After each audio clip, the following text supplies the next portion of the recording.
جی السلام علیکم، کیسے ہیں آپ سب لوگ؟ امید ہے آپ سب لوگ بالکل ٹھیک ٹھاک ہوں گے۔ تو میں سید انتظار مہدی، اور جیسا کہ آپ سب کو پتہ ہے کہ میرا ایک یوٹیوب چینل ہے ویژول براڈ کاسٹنگ کے نام سے، جس کو میں اپنی کسی مصروفیات کی وجہ سے ٹائم نہیں دے پاتا۔ تو اس بار میں نے سوچا ہے کہ اس کو تھوڑا بہت ٹائم دیا جائے، اس کے اوپر کچھ چیزیں اپلوڈ کی جائیں، کچھ انفارمیشن اپلوڈ کی جائے۔ تو اس ضمن میں نے یہ انتخاب کیا ہے کہ میں ایک سیریز سٹارٹ کر رہا ہوں۔ اس کتاب کا نام ہے دنیا کے 100 طاقتور ترین آدمی، وہ کسی بھی حوالے سے، دنیاوی، دینی۔ تو اس میں مجھے آپ کی سپورٹ چاہیے ہوگی، کیونکہ جس طرح میں اپنے چینل کو ٹائم نہیں دے پاتا، اسی طرح ظاہر سی بات ہے بہت سے لوگ ایسے ہوں گے جو اپنی مصروفیات میں سے ٹائم نکال کے کتابیں نہیں پڑھ سکتے۔ تو انشاءاللہ میں ادھر سے ڈیلی ایک ٹاپک نکالوں گا۔ یہ سیریز انشاءاللہ جو ہے وہ 100 ویڈیوز پر مشتمل ہوگی، اور روزانہ ہم ایک شخصیت کا مطالعہ کریں گے، اور اس سب میں مجھے آپ کی سپورٹ چاہیے ہوگی۔ تو انشاءاللہ شروع کرتے ہیں۔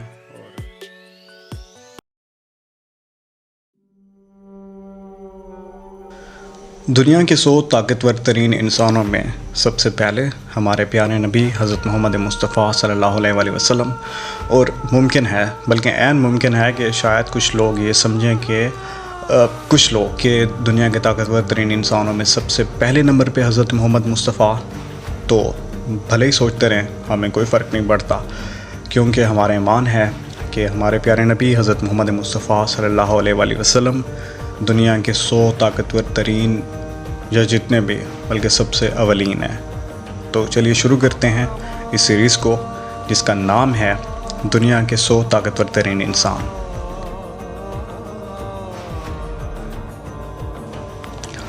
حضرت محمد مصطفیٰ صلی اللہ علیہ وآلہ وسلم 20 اپریل 571 عیسوی یعنی 12 ربیع الاول کو مکہ مکرمہ میں قبیلہ قریش میں پیدا ہوئے۔ آپ علیہ السلام کے والد عبداللہ وفات پا چکے تھے، اس لیے پرورش آپ صلی اللہ علیہ وآلہ وسلم کے دادا عبدالمطلب نے کی۔ آپ علیہ السلام کی والدہ کا نام آمنہ بنت وہب تھا۔ عرب دستور کے مطابق 8ویں روز قبیلہ بنی سعد کی ایک خاتون حلیمہ سعدیہ کے سپرد کیے گئے، جو کہ آپ علیہ السلام کو مکہ کے نواح میں قبیلہ بنو سعد کے گاؤں لے گئیں۔ حلیمہ سعدیہ آپ علیہ السلام کو ہر 6 ماہ بعد مکہ لاتی تھی۔ آپ علیہ السلام 4 برس کی عمر تک بنو سعد میں رہے۔ 6 برس کے تھے کہ والدہ کا انتقال ہو گیا۔ بعد از پرورش اور تربیت پہلے دادا عبدالمطلب نے کی۔ جب 8 برس کے تھے تو دادا بھی وفات پا گئے۔ اسی طرح اپنے چچا حضرت ابو طالب علیہ السلام کے سایہ عاطفت میں آ گئے۔ آپ علیہ السلام نے اپنے چچا کے ساتھ بصرہ اور شام کے کئی تجارتی سفر کیے۔ 12 سال کی عمر میں تجارت کے سلسلے میں شام گئے تو وہاں ایک عیسائی راہب بحیرہ، جس نے آپ علیہ السلام کو دیکھا تو ابو طالب کو بتایا کہ نبوت کی جو علامات تورات اور انجیل میں درج ہیں وہ سب آپ علیہ السلام میں موجود ہیں۔ 15 برس کے ہوئے تو جنگ فجار میں حصہ لیا۔ آپ علیہ السلام نے تجارت کو اپنا پیشہ بنا لیا۔ جب 25 برس کے ہوئے تو آپ علیہ السلام کا نکاح حضرت ختیجہ سے ہو گیا، جو کہ ایک بیوہ خاتون تھی اور عمر 40 سال تھی۔ آپ علیہ السلام کی اولاد میں سے 3 بیٹے اور 4 بیٹیاں حضرت ختیجہ کے بطن سے تھے۔ آپ علیہ السلام بہت دیانتدار اور امین تھے۔ جب آپ علیہ السلام 40 برس کے ہوئے تو ایک دن حسب معمول مکہ کے قریب واقع غار حرا میں عبادت کر رہے تھے کہ اللہ تعالیٰ نے فرشتہ جبرائیل علیہ السلام کی وساطت سے آپ علیہ السلام کو نبوت کے منصب پر سرفراز کیا۔ فرشتہ نے آپ سے کہا، اپنے رب کے نام سے جس نے ہر شے کو پیدا کیا اور انسان کو جمے ہوئے خون سے پیدا کیا۔ اسی طرح سورۃ العلق کی آیت پہلی وحی تھی۔ آپ صلی اللہ علیہ وآلہ وسلم کی نبوت پر سب سے پہلے حضرت علی علیہ السلام، حضرت ختیجہ رضی اللہ تعالیٰ عنہا، حضرت ابوبکر صدیق رضی اللہ تعالیٰ عنہ، حضرت زید بن حارث، حضرت عثمان بن عفان اور سعد بن ابی وقاص، اور یہ تمام لوگ آپ پر پہلے ایمان لائے۔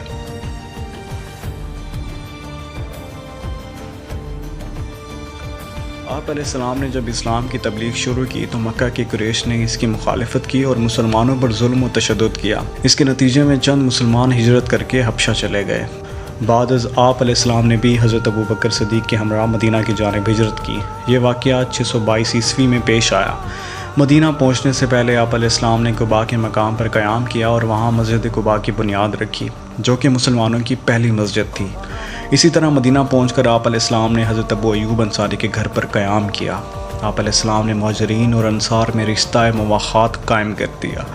اسی طرح دور رسالت میں آپ علیہ السلام کی قیادت میں مدینہ کی مسلم ریاست کی بنیاد رکھ دی گئی۔ آپ علیہ السلام سیرت و کردار کا ایک اعلیٰ نمونہ تھے۔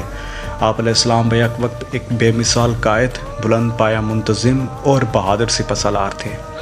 آپ علیہ السلام کی قیادت میں مسلمانوں نے نہ صرف کفار مکہ کو شکست دے کر 8 ہجری میں مکہ فتح کر لیا، بلکہ اس سے پہلے اور بعد میں دیگر کیے قبائل کو اپنا مطیع بنایا۔